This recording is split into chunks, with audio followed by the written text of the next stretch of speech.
मेरे प्रिय आत्मा,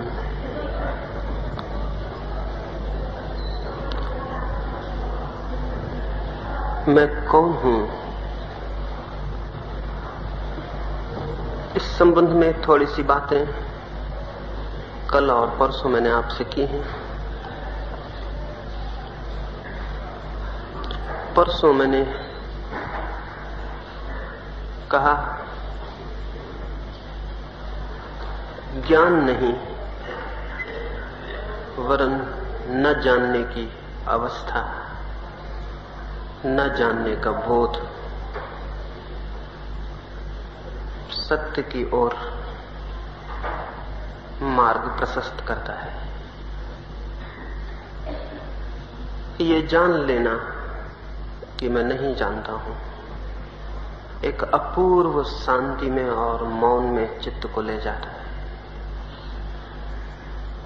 ये स्मरण आ जाना कि सारा ज्ञान, सारे शब्द और सिद्धांत जो मेरी स्मृति पर छाए हैं, वे ज्ञान नहीं है, वरन जब स्मृति मौन और चुप होती है और जब स्मृति नहीं बोलती और जब स्मृति स्पंदित नहीं होती, तब उस अंतराल में, उस रिक्त में जो जाना जाता है, वही सत्य है, वही ज्ञान है। इस संबंध में परसों थोड़ी सी बातें कही थी और कल मैंने आपसे कहा कि वे नहीं जो अपने अहंकार में कठोर हो गए हैं, वे नहीं जो अपने अहंकार के सिंहासन पर विराजमान हैं, वे नहीं जिन्होंने अपनी संवेदना के सब झरोखे बंद कर लिए और जिनके हृदय पत्थर हो गए हैं, वरन वे जो प्रेम में तरल हैं और जिनके हृदय के सब द्वार खुले हैं और जिन्हें अज्ञात स्पर्श करता है और जिन्हें जीवन में, चारों तरफ छाए हुए जीवन में रहस्य की प्रतीति होती है, ऐसे हृदय, ऐसे काव्य से, प्रेम से और रहस्य से भरे हृदय ही केवल सत्य को जानने में समर्थ हो पाते हैं। और आज सुबह एक छोटी सी कहानी से आज की चर्चा में शुरू करूं।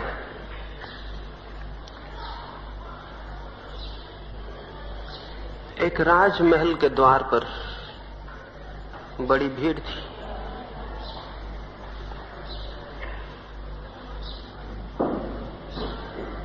सारा गांव ही, सारी राजधानी ही द्वार पर इकट्ठी हो गई थी। सुबह सुबह भीड़ का आगमन शुरू हुआ था और अब तो संध्या आने को थी, लेकिन जो आके खड़ा हो गया था वो खड़ा था, कोई भी हटा नहीं था। दिन भर से भूखे प्यासे लोग तपती धूप में उस द्वार के सामने खड़े थे।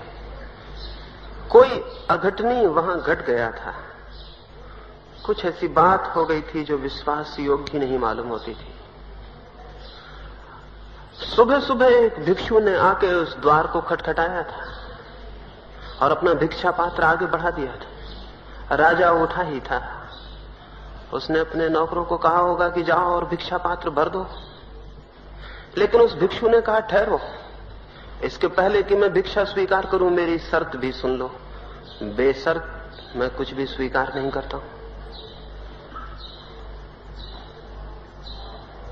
ये तो सुना गया था कि देने वाले शर्त के साथ देते हैं, ये बिल्कुल पहली बात थी कि लेने वाला भी शर्त रखता हो, भिखारी। राजा ने कहा, शर्त? कैसी शर्त? उस भिखारी ने कहा, शर्त है मेरी एक, भिक्षा स्वीकार करूंगा लेकिन तभी जब ये वचन दो कि पात्र मेरा पूरा भर दोगे, अधूरा तो नहीं छोड़ोगे। पात्र पूरा भरोगे, ये वचन दो तो भिक्षा स्वीकार करूं, अन्यथा किसी और द्वार चला जाऊं। राजा ने कहा, जानते हो राजा का द्वार है ये, क्या तुम्हारा छोटा सा पात्र न भर सकूंगा? और उसने कहा, फिर भी शर्त ले लेनी उचित है, वचन ले लेना उचित है। राजा ने दिया वचन और अपने मंत्रियों को कहा कि जब पात्र भरने की बात ही आ गई है तो स्वर्ण मुद्राओं से पात्र भर दो। बहुत थी स्वर्ण मुद्राएं उसके पास, बहुत थे हीरे मोती, बहुत थे माणिक, बहुत था अकूत खजाना था। स्वर्ण मुद्राएं लाई गईं और पात्र में डाली गईं, और तभी से भीड़ बढ़नी शुरू हो गई, और तभी से सारा गांव टकटकी बांधे आके द्वार पर खड़ा हो गया। पात्र कुछ ऐसा था कि भरता ही नहीं था। मुद्राएं डाली जाती रहीं, पात्र खाली था, खाली रहा। और दोपहर आ गई और खजाने जो अकूत मालूम होते थे खाली पड़ने लगे। ऐसा कौन सा खजाना है जो खाली ना हो जाए? और सांझ होते होते तो सभी खजाने जीवन के खाली हो ही जाते हैं। उस सांझ भी सारे खजाने खाली हो गए उस राजा के, और तब घबराहट फैलनी शुरू हो गई। दोपहर के बाद भिखारी तो भिखारी था, सांझ होते होते राजा भी भिखारी हो गया। कौन राजा सांझ होते होते भिखारी नहीं हो जाता है? पात्र खाली था, खाली था, खाली रहा। फिर तो राजा घबराया और पैर पे गिर पड़ा और उसने कहा, मुझे क्षमा कर दे, मैंने समझा था कि शर्त इतनी महंगी पड़ जाएगी। क्या है ये जादू? कैसा है ये पात्र? छोटा सा दिखाई पड़ता और भरता नहीं, और खजाने जो मेरे बड़े दिखाई पड़ते थे खाली हो गए, व्यर्थ हो गए। छोटा सा पात्र और बड़े खजाने न भर पाए। क्या है इस पात्र में? कैसा जादू है? उस भिक्षु ने कहा, कोई भी जादू नहीं, एक मरघट से निकलता था। आदमी की एक खोपड़ी पड़ी मिल गई, उससे ही इस पात्र को बना लिया है। आदमी की खोपड़ी से बना हुआ पात्र है। किस आदमी की खोपड़ी कब भरी है? किस आदमी का मन कब भरा है? पात्र में कोई जादू नहीं है, एक साधारण से आदमी का सिर है।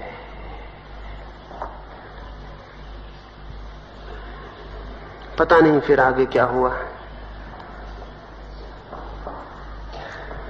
लेकिन इस कहानी से इसलिए शुरू करना चाहता हूं कि मनुष्य के जीवन में जो प्रश्न है और जो समस्या है वो यही है, मन को भरना है और मन भरता नहीं। और हजार हजार उपाय हम करते हैं, और धन से और यश से और पद से, मित्रों से, परिजनों से भरते हैं, नहीं भरता। फिर कुछ है जो धर्म से भरने लगते हैं, गीता से और कुरान से, त्याग से, तपश्चर्या से, संन्यास से, साधना से, फिर भी मन भरता नहीं। परमात्मा से, मोक्ष से, फिर भी मन भरता नहीं। मन कुछ ऐसा है कि भरता ही नहीं,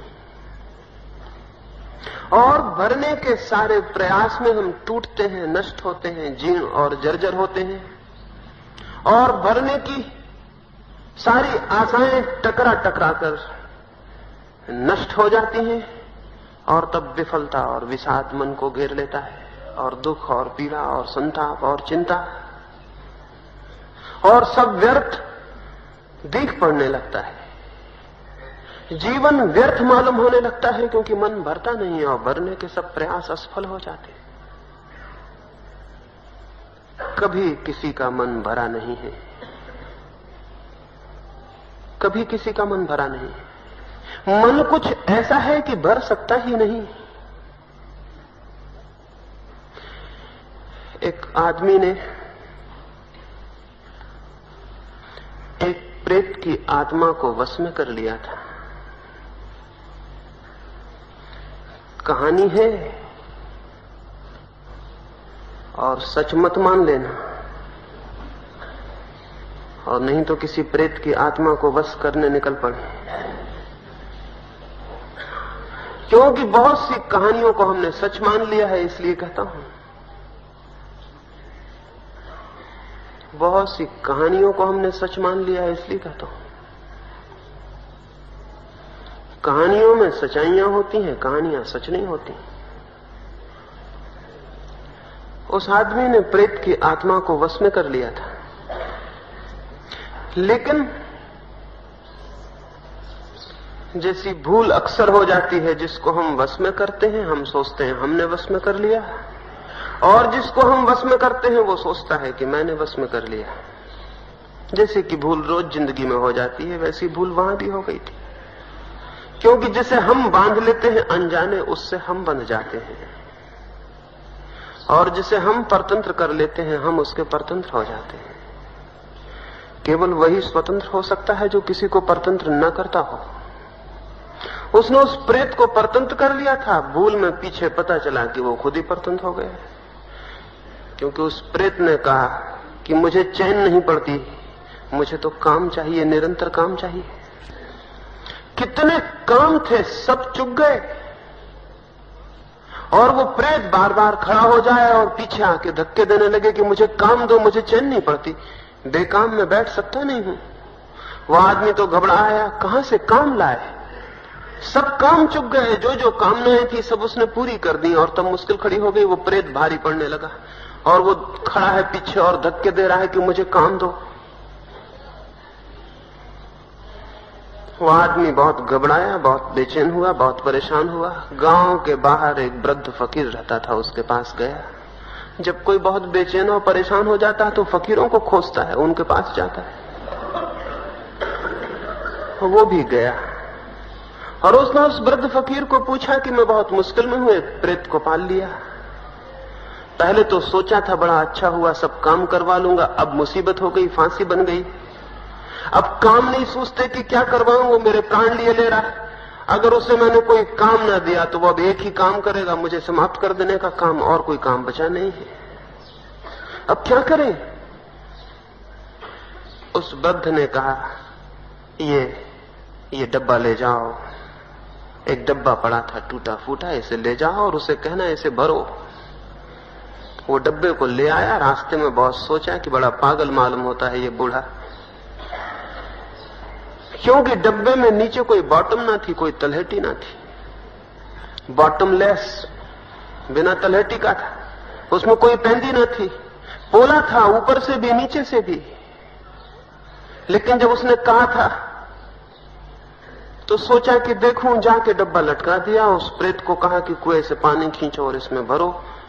प्रेत पानी खींचने लगा और भरने लगा, और तब से अब तक वो प्रेत पानी भर रहा है। वो आदमी तो कभी का मर भी गया, वो पानी भर नहीं पाता है। और वो प्रेत सोचता नहीं कि देखे कि इसमें तलहटी भी है या नहीं।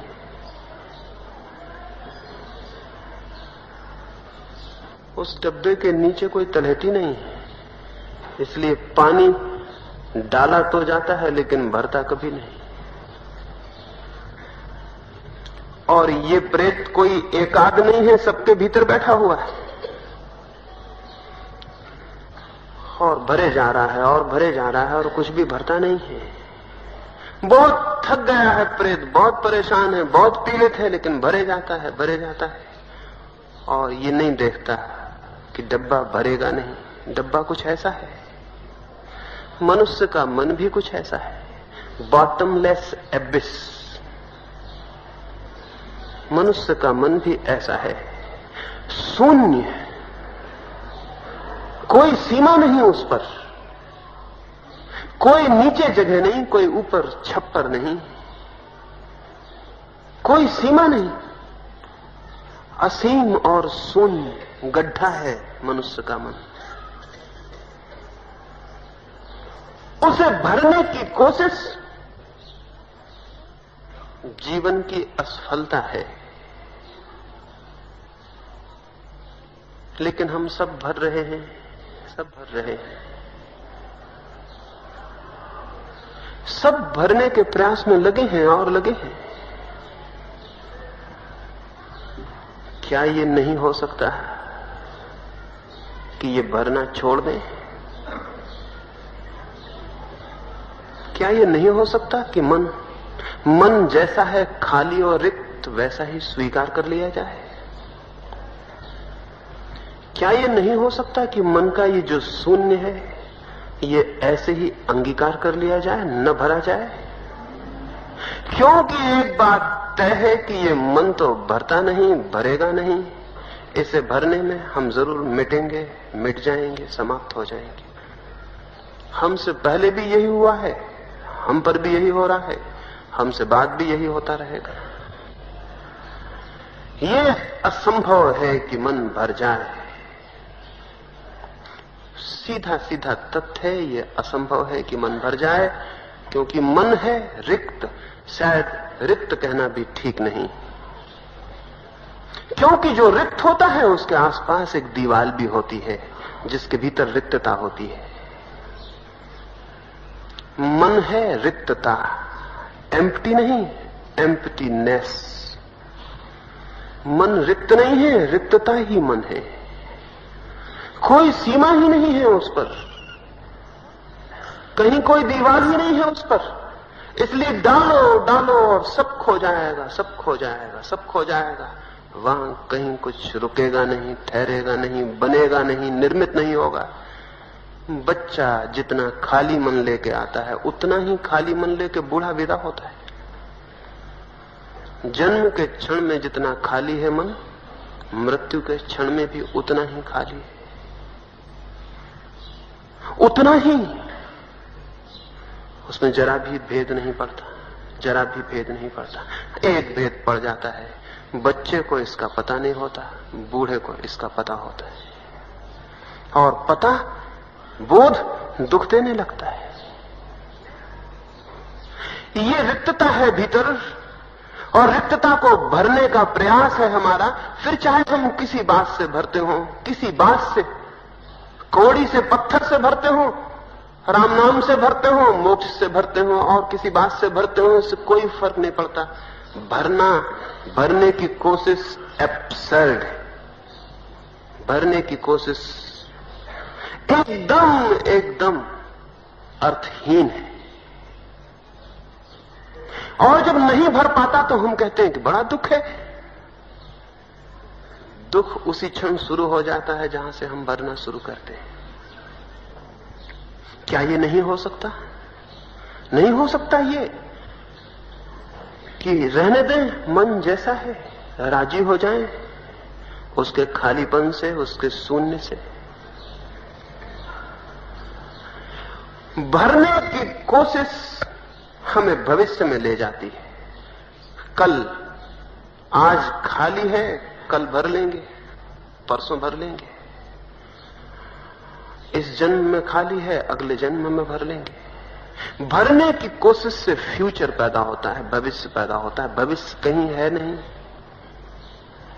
है तो केवल वर्तमान। भविष्य तो कहीं है नहीं, लेकिन भविष्य पैदा होता है भरने की कोशिश से। क्योंकि अगर भविष्य न हो तो भरेंगे कैसे? भरने के लिए समय चाहिए, भरने के लिए समय चाहिए, श्रम चाहिए, भविष्य चाहिए। तो भरने की आकांक्षा से भविष्य पैदा होता है, टाइम पैदा होता है, समय पैदा होता है। कल कल कल कुछ हो जाऊंगा, कल भर लूंगा, आज खाली हूं, कल भर जाऊंगा।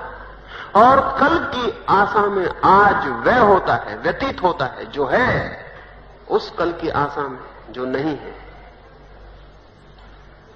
कल की आशा में आज वह होता है, व्यतीत होता है जो है, उसकी आशा में, उस कल की आशा में जो नहीं है।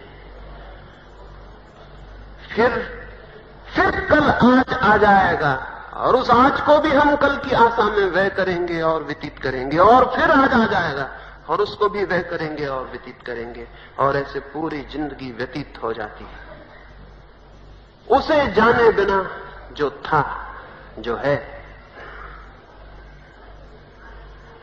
जब तक कोई मन की रिक्तता को स्वीकार न कर ले, तब तक वो उसे नहीं जान सकता जो है। जब तक कोई मन की शून्यता को अंगीकार न कर ले, तब तक उसे नहीं जान सकता जो मैं हूं। मैं हूं क्या, कौन? उसके लिए तीसरी सीढ़ी में आज आपसे कहना चाहता हूं, रिक्तता की स्वीकृति, शून्यता का स्वीकार, अंगीकार, ना कुछ होने का अंगीकार, एक्सेप्टेबिलिटी। ये जो स्वीकृति है, यही आस्तिकता है। जो आदमी कुछ होने में लगा है वो नास्तिक है। वो चाहे भगवान होने में लगा हो, वो चाहे मोक्ष जाने में लगा हो, जो आदमी कुछ होने में लगा है वो नास्तिक है। जो आदमी जो है उसको जिसने स्वीकार कर लिया है वह आस्तिक है। स्वीकृति, अंगीकार उसका जो है, क्या है हम? रिक्त क्या है? कभी टटोला, कभी थोड़ा खटखटाया, क्या है? रिक्त, एकदम एम्प्टीनेस, सब खाली और खाली। उस खालीपन पर कुछ कुछ चिपका लेते हैं। कोई डिग्रियां ले आता है, कोई पीएचडी हो जाता है, कोई धन कमा लेता है, कोई डॉक्टर है, कोई इंजीनियर है, कोई मिनिस्टर है। 25 तरह के पागलपन है, कोई कुछ न कुछ है। तख्तियां दरवाजों पर ही नहीं लगा ली हैं, अपने भीतर की रिक्तता पर तख्तियां लगा ली हैं। उन्हीं तख्तियों को पढ़ लेते हैं और प्रसन्न हो जाते हैं। कुछ हूं, कुछ होने का मजा ले लेते हैं, समबडी होने का मजा ले लेते हैं। कुछ हूं, छोटी कुर्सी से बड़ी कुर्सी पर और बड़ी कुर्सी पे बैठ जाते हैं, सोचते हैं कुछ हूं। सिंहासन बड़ा करते जाते हैं और जानने लगते हैं कि कुछ हो रहा हूं। लेकिन कभी झांक कर देखा, भीतर कोई हंस रहा है। इन सारी पदवियों पर, इन सारी उपाधियों पर भीतर कोई हंस रहा है। ये सब सूखे हुए पत्तों की भांति हैं, हवा के झरोखे इन्हें ले जाएंगे। और मौत की हवा में तो ये कुछ भी टिकेगा नहीं। और इसीलिए तो मौत से इतना डर है कि मौत उस रिक्तता को उघाड़ देगी जिसको जीवन भर ढांका और छिपाया। नहीं तो मौत से कोई क्यों डरेगा? मौत से भय का कारण क्या है? मौत को जानते हैं जो उससे भयभीत होंगे, मौत को देखा है जो उससे घबराएंगे। नहीं तो भय कैसे हो सकता है? जिसको जाना नहीं, जिसे पहचाना नहीं, जिससे मिलना नहीं हुआ, उससे भय कैसा हो सकता है? मौत से भय नहीं है, भय है इस बात से कि वो जो एम्प्टीनेस है उस पर जो हमने कागज के दीवारें खड़ी करके घर बना लिए हैं कागज के, और नाम लिख लिए हैं, और कागज की मुद्राएं और तिजोड़ियां बना ली हैं, और कागज की दुनिया बसा ली है। मौत उस सबको उड़ा देगी, बच जाएगी रिक्तता, बच जाएंगे अकेले और खाली। इसलिए मौत से डर है, इसलिए है मौत से डर कि वो रिक्तता उसकी स्वीकृति नहीं है। और जो अपनी रिक्तता को स्वीकार कर लेता है उसके लिए तो मौत रही ही नहीं। अब मौत और क्या करेगी? अब मौत और क्या करेगी? अब मौत और क्या करेगी? उसने खुद ही उन कागज की तख्तियों को उड़ा दिया और उस महल में आग लगा दी जो कागज का था। और जब वो महल जल जाता है तब पीछे जो शेष रह जाता है वही मैं हूं। एक आदमी पता नहीं आपको भी मिला हो, शायद सुना हो, किसी रास्ते पर कहीं मिल गया हो। एक आदमी चिल्लाता फिरता है और पागल हो गया है, और वो निरंतर यही कहता रहता है, here ends the world stop. वो यही कहता रहता है, यहां दुनिया समाप्त होती है, ठहरो। उसका दिमाग खराब हो गया है। शायद यहां भी सुना हो, इस गांव में भी वो आदमी आया हो। मुझे वो आदमी एक दफा मिल गया तो मैं उसकी कथा सुना कि बात क्या है, तुम्हें क्या हो गया? तो उस आदमी ने कहा कि मैं भी सत्य की खोज में निकला था, और मैं खोजता गया और आखिर वहां पहुंच गया जहां रास्ता खत्म हो जाता था, और जहां अंतिम रोड साइन लगा था उस पर लिखा था, here ends the world stop. मैं वहां पहुंच गया जहां दुनिया समाप्त होती थी, और अंतिम तख्ती आ गई सड़क की, और उसके बाद फिर न कोई रास्ता था, न कोई दुनिया थी, न कोई गति थी, फिर तो था शून्य, एकदम शून्य, अतल। और वहां तख्ती लगी थी, रुक जाओ, बस यहां दुनिया समाप्त होती। और मैंने झांक के देखा और मेरा सिर फिर गया। वहां न तो नीचे कुछ स्थान था, न ऊपर कोई छप्पर था, और न आगे कुछ था और न किसी दिशा में कुछ था, बस शून्य था।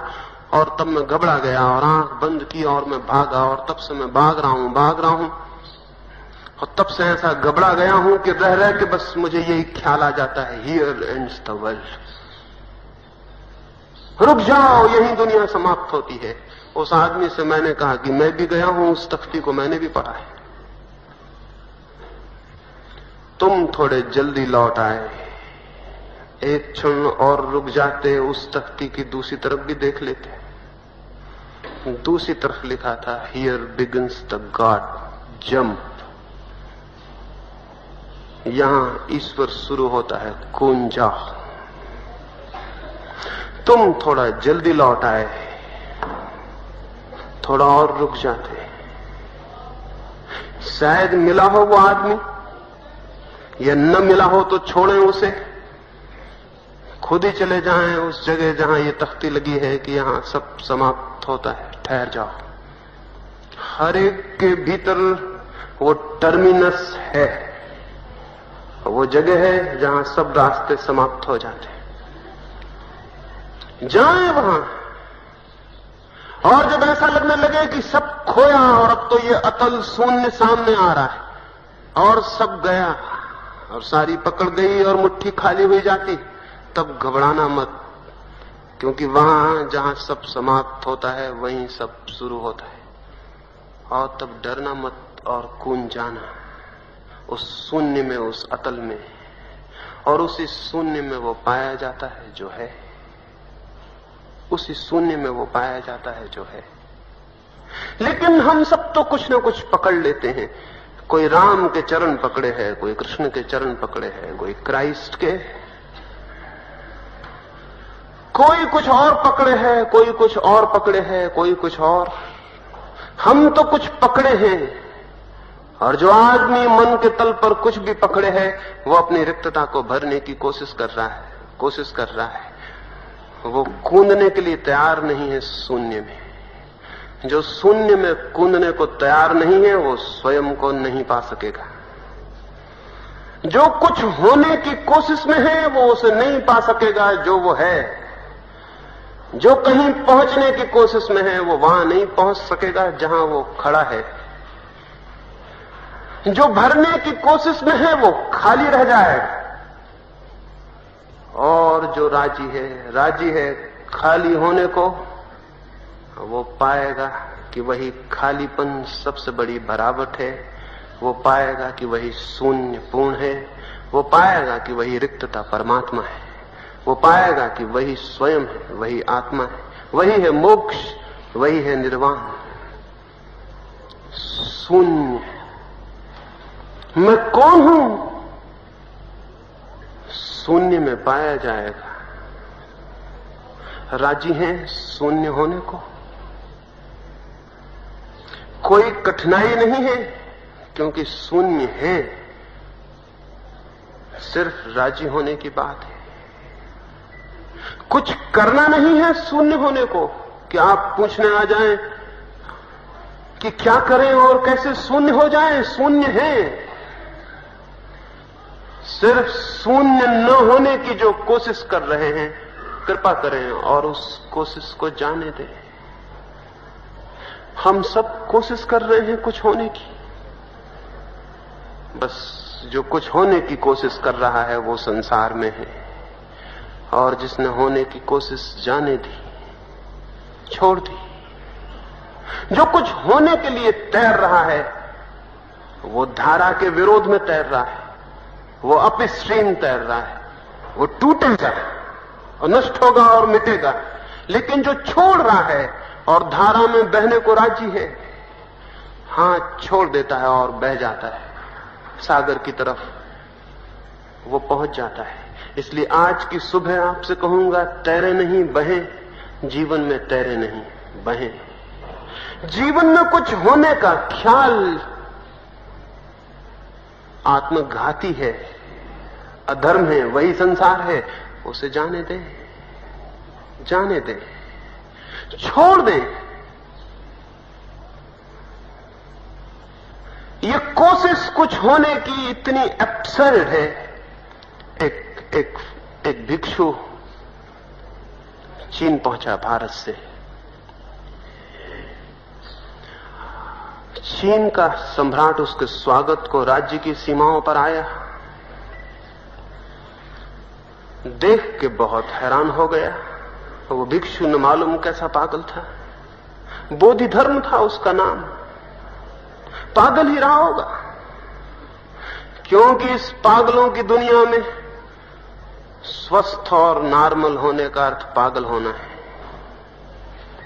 इस पागलों की दुनिया में जब भी कोई आदमी स्वस्थ, सच में स्वस्थ होता है तो पागल मालूम पड़ता है। वो बोधि धर्म प्रविष्ट हुआ तो अपने सिर पे जूते रखे हुए था, पैर में तो नहीं पहने हुए था, सिर पे रखे हुए था। सम्राट वू ने जिसका उसका स्वागत किया, उसने कहा, अरे ये क्या पागलपन, ये आदमी कैसा है, सिर पे जूते रखे हैं। पूछा एकांत में कि बनते, ये क्या किया आपने, ये क्या किया, सारे लोग हंसते हैं, सिर पे जूते रख के आए। बोधि धर्म बोला, अगर मेरा बस चलता तो अपने पैर सिर पर रख लेता और आता। बोधि धर्म बोला, अगर मेरा वश चलता तो अपने पैर सिर पर रख लेता और आता, नहीं चला इसलिए जूते रख के आया। उसने कहा, मैं समझा नहीं, मैं समझा नहीं।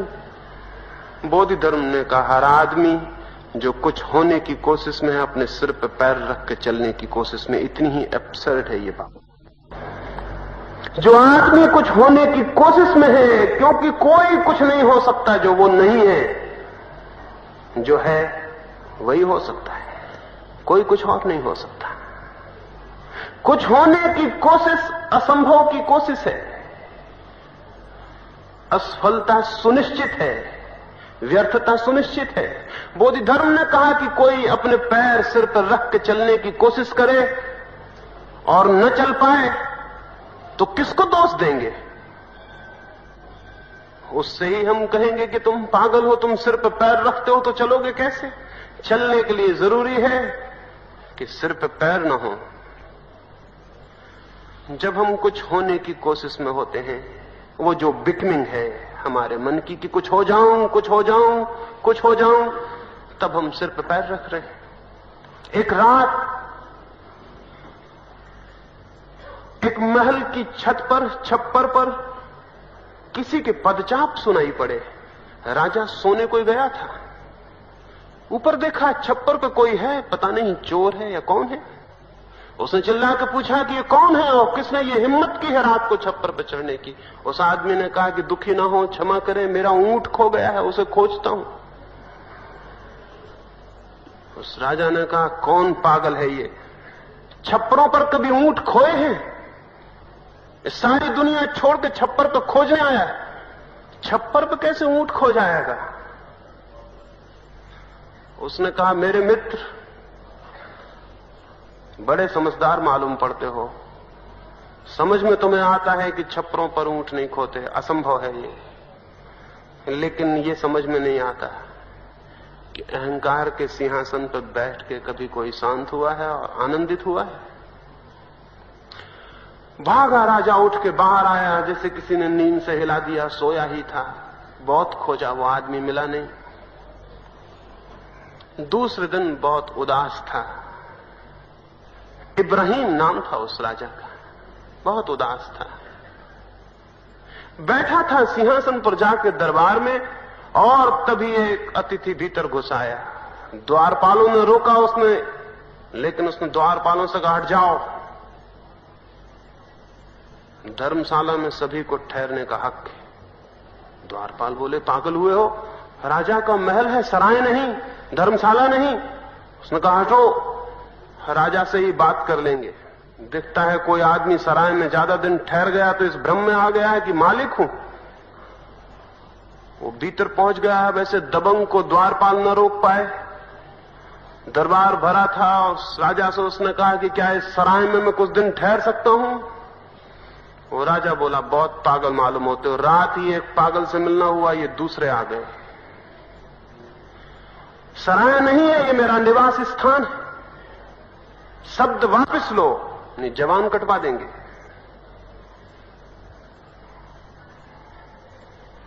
उस व्यक्ति ने कहा, सराय नहीं, लेकिन कुछ दिनों पहले मैं आया था, तब तो इस सिंहासन पर दूसरे आदमी से मेरी टक्कर हो गई थी। उस राजा ने कहा, वो मेरे पिता थे।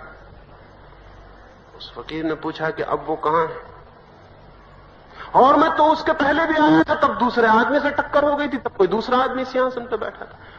उस राजा ने कहा, वो मेरे पिता के पिता थे। और उसने कहा, उसके पहले भी मैं आया था, मैं बहुत दफे आ चुका हूं, लेकिन हर बार दूसरा आदमी पाया तो मैंने सोचा कि जरूर ये सराय हैं, यहां लोग ठहरते हैं और चले जाते हैं। तो क्या मैं इस सराय में ठहर सकता हूं?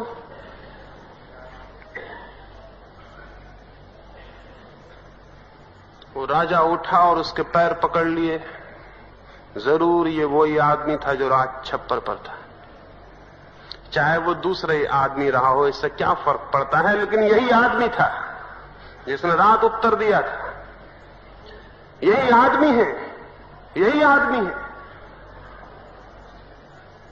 पूछा कि क्या करूं, मैंने तो अपनी जिंदगी छप्पर पर ऊंट खोजने में, उस राजा ने कहा, मैंने तो अपनी जिंदगी छप्पर पर ऊंट खोजने में और धर्मशाला को मकान समझने में गंवा दी। अब मैं क्या करूं? हम सब गंवा रहे हैं, छप्पर पर ऊंट खोज रहे हैं, धर्मशालाओं को निवास समझ रहे हैं। जिस व्यक्ति ने भी कुछ होने की आशा में अपना निवास बना लिया है, उसने धर्मशाला को निवास बना लिया। कुछ होने की आशा निवास स्थान नहीं है, सराय है। एक दिन ठहर भी नहीं पाइएगा कि धक्के दे के कोई और वहां से बाहर कर देगा। और दौड़ते रहिए, सराय में भटकते रहिए, दुख होगा और पीड़ा होगी। अपने घर लौटे बिना कोई रास्ता नहीं। और बहुत सरायें हैं, आशाओं की, कामनाओं की, वासनाओं की, बिकमिंग की। बहुत धर्मशालाएं हैं। भटकिए, लेकिन जिस दिन ख्याल आ जाए कि धर्मशाला है, उस दिन क्या देर है कि वापस लौट आइए अपने घर पर। घर कभी खोया नहीं है, वो हमेशा साथ है। जिस दिन धर्मशाला से मन भर जाए, व्यर्थता दिखाई पड़ जाए, आप अपने घर में हैं। खोजिए छप्परों पर खोए हुए ऊंट को, मिलेगा? नहीं मिलेगा। इसको कहने की क्या बात है कि नहीं मिलेगा? लेकिन खोज रहे हैं हम सब भविष्य के छप्परों पर, भविष्य के ऊंटों को। असली ऊंट न मिलेगा असली छप्पर पर, तो भविष्य के छप्पर हैं जो हैं ही नहीं, और भविष्य के ऊंट हैं वे भी नहीं हैं, और उनको हम खोज रहे हैं। एक कथा मैंने सुनी थी कि एक राजा को 3 लड़के थे। 2 तो पैदा ही नहीं हुए थे, एक पैदा होकर मर गया था। 3 लड़के थे। वे तीनों यात्रा पर निकले, जिनमें से 2 पैदा ही नहीं हुए थे और एक मर गया था। वे तीनों यात्रा पर निकले, जिनमें से 2 तो लंगड़े थे और एक अंधा था। और वे तीनों उस नगर में पहुंचे, 3 नगरों में, जिनमें से 2 मिट गए थे और एक अभी बसा नहीं था। और ऐसी वो कथा चलती है और उसका कोई अंत नहीं आता। इसलिए उसको कैसे कहूं अब और आगे कैसे ले जाऊं, वो कहीं खत्म नहीं होती, बस वो ऐसे ही चलती और ऐसे ही चलती। और हम सबकी जिंदगी ऐसे ही चलती है। 2 चीजें वो जो है ही नहीं, एक जो थी और अब नहीं है। अतीत जो मिट चुका, भविष्य जो नहीं है, उसमें हमारी सारी यात्रा चलती है। ये होने की यात्रा बाधा है। मैं कौन हूं उसे जानने, उसे पहचानने, उसके साथ एक होने। इसलिए मैं कहता हूं, इसलिए कहूं, स्वीकार कर लें उस शून्य को जो भीतर है। उसकी स्वीकृति से फलित होता है धर्म। उसकी स्वीकृति से फलित होता है ज्ञान, उसकी स्वीकृति से निकलता है वो जो जीवन को शांति से और आनंद से भर जाता है। मिट जाएं उस शून्य में, उस शून्य में डूब जाएं, उस शून्य के साथ एक हो जाएं, हैं उसके साथ एक है। और जिस दिन भी उस अंतराल में और शून्य में क्षण भर को भी ठहर जाएंगे, जिस दिन को उस अपने घर में क्षण भर को ठहर जाएंगे, उस नथिंगनेस में, उसी दिन पाएंगे कि सब पा लिया गया, उसी दिन पाएंगे कि सब मिल गया, उसी दिन पाएंगे कि कुछ खोया नहीं था कभी। तो न तो ले जाएगा योग, न ले जाएगा ध्यान, न ले जाएंगे मंत्र तंत्र, न ले जाएगा मोक्ष, न कोई गीता और न कोई कुरान, न कोई गुरु, न कोई उपदेशक, कोई नहीं ले जाएगा। क्योंकि जब तक किसी के द्वारा आप जाना चाहेंगे तब तक का अर्थ है कि आपने शून्य को स्वीकार नहीं किया, आप कुछ होना चाहते हैं। और जब तक आप कुछ होना चाहते हैं तब तक आप वो नहीं हो सकेंगे जो आप हैं। लाओ त्से ने कहा है, खोजो और खोदोगे, दौड़ो और कहीं न पहुंच पाओगे। मत खोजो और पालो, रुक जाओ और पहुंच जाओ, ठहरो और वहीं हो जहां जाना चाहते हो। बड़ी ठीक एकदम ठीक बात है। क्या रुकने को राजी हैं? क्या राजी हैं ठहरने को? क्या छोड़ देने को राजी हैं खोज को, दौड़ को? क्या लेट गो के लिए राजी हैं? यदि हैं तो बस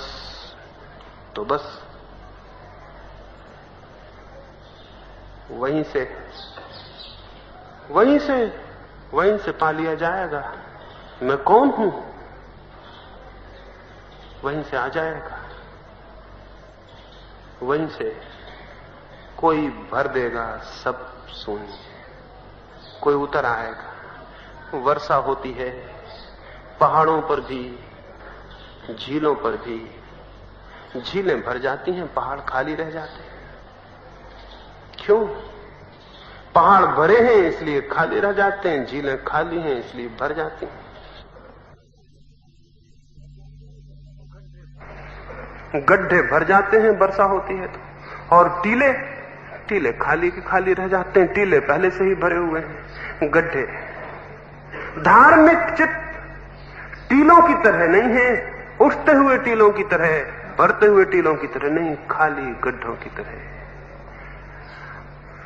खाली गड्ढों की तरह हो जाएं और है वो जो बॉटमलेस एबिस है, वो जो गढ़ा है शून्य और रिक्त और असीम, उसको भरने में न लगे। उसको भरने में लगे कि गए, छोड़ दें भरने का ख्याल और हो जाए वही शून्य। बस उसी शून्य से कुछ होता है। कुछ होता है जो शब्दों में नहीं कहा जा सकता, कुछ होता है जो इशारों से नहीं बताया जा सकता, कुछ होता है जिसे गीत नहीं गा सकते, कुछ होता है जिसे आंसू नहीं कह सकते, कुछ होता है जिसे कहने का कोई उपाय नहीं। परमात्मा करे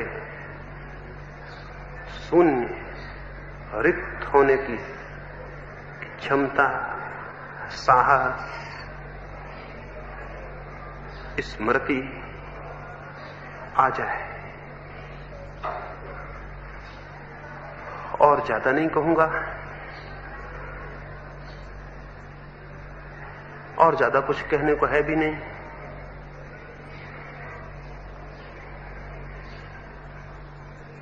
एक बात फिर से दोहरा दूं, जहां अपने भीतर वहां आ जाती है वो जगह, वो अंतिम साइन पोस्ट, वो अंतिम खंबा जहां लिखा है हियर एंड्स द वर्ल्ड, यहां होती है दुनिया समाप्त, रुक जाओ, वहां रुकना मत। उसी तख्ती की दूसरी तरफ लिखा है हियर बिगिंस द गॉड, यहां होता है शुरू परमात्मा, कून जाओ, कून जाना। जो कून जाता है वो पा लेता है। एक छोटी सी कहानी और चर्चा पूरी।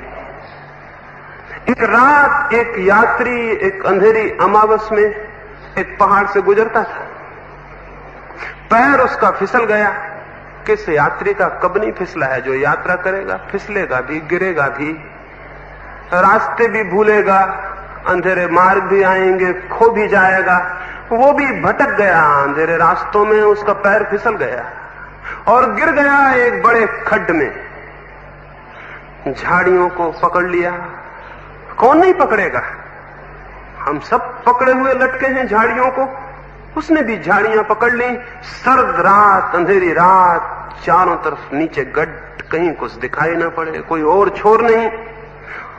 पकड़े है, भगवान को याद कर रहा है, भगवान से प्रार्थना कर रहा है बचाओ। बचने की खुद कोशिश भी कर रहा है। कोशिश न सफल हो पाए तो भगवान की खुशामद भी कर रहा है कि तुम बचाओ। लेकिन पत्थर है, सरकीला, चिकना, पैर रुकते नहीं। छोटी है झाड़ी, जड़ें उखड़ी जा रही हैं। कभी भी भय है कि क्षण दो क्षण में टूट जाएंगे और नीचे गिर जाएगा। सर्द है रात, हाथ अकड़े जा रहे हैं। थोड़ी देर बाद हाथ जड़ हो जाएंगे और फिर झाड़ी को पकड़ना संभव नहीं रह जाएगा। पैर टिकते नहीं है, हाथ कठिनाई में है, झाड़ी है कमजोर, नीचे है गड्ढा। बड़ी मुश्किल है, बड़ी मुश्किल है। और क्या मुश्किल हो सकती? परेशान परेशान। लेकिन थोड़ी देर में कोई उपाय सफल नहीं होता। रखे हुए पैर नीचे फिसल जाते हैं, हाथ जड़ होने लगे, झाड़ियों की जड़ें आवाजें कर रही हैं, उखड़ रही हैं। और फिर वो क्षण आ गया जहां उसे पता चला कि बस अब गया। और छूटते उसने जाना कि मिटा। लेकिन छूटते ही क्या जाना, छूटते ही जाना कि नीचे तो जमीन आ गई, अंधेरे में दिखाई नहीं पड़ती थी, गड्ढा था ही नहीं। और तब वो खूब जोर से उस अंधेरी रात में उस पहाड़ी घाटी में हंसने लगा कि बड़ा पागल था मैं। व्यर्थ ही इतनी देर कष्ट सहा, व्यर्थ ही इतनी देर तकलीफ सही, व्यर्थ ही इतनी देर मरने में लटका रहा, मौत में अटका रहा, व्यर्थ इतनी देर मरा। क्योंकि जितनी देर लटका था उतनी देर ही मरता रहा, उतनी देर ही लगता रहा कि मरा मरा मरा, गया गया, टूटा छूटा, और ताकत लगाता रहा। और आंख छूट गए और पाया कि नीचे जमीन थी, अंधकार में दिखाई नहीं पड़ती थी। वो जो भीतर रिक्तता है वही पूर्णता है। एक दफा छोड़ें और देखें, छोड़ते ही पता चलेगा जमीन आ गई। जो शून्य में होने को राजी है वो परमात्मा की भूमि पर खड़ा हो जाता है। मेरी बातों को इतने प्रेम और शांति से सुना, उससे बहुत बहुत अनुग्रहित हूं। सबके भीतर बैठे उस शून्य के प्रति मेरे प्रणाम स्वीकार करें। वही परमात्मा है, वही सब कुछ है।